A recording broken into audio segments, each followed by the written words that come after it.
In this video, we're going to be looking at how you can connect different ALD devices to other devices such as laptops, computers, musical instruments like a piano or tablets. Okay, so most of these ALD, in fact all of these ALD systems, they have a 3.5mm jack. On the mini mic it's there, on the Inspire it's there, on the touchscreen it's there, and on the Edgy mic it's there. So what you would need to do is connect with a 3.5mm jack like that, which looks like your normal old-fashioned headphone socket, and then you would plug it into your ALD, and then you would also plug it into your device.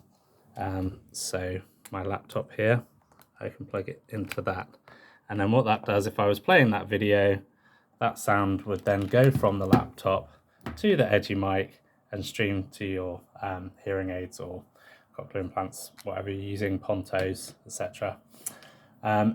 If you wanted to get the computer,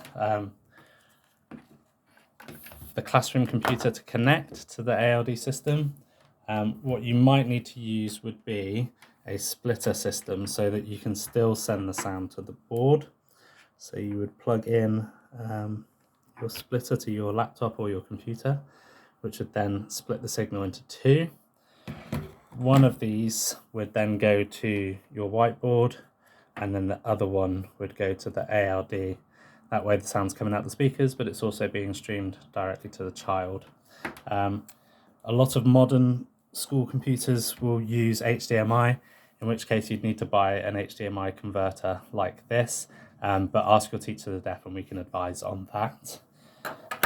And if you were working in pairs, and say you were, I don't know, it could be a music class and you're playing on a piano, you could use your splitter, and then on one side you would connect it to your ALD system. So this one's a Roger Touch, and obviously the piano is then being streamed to the child using the Roger Touch.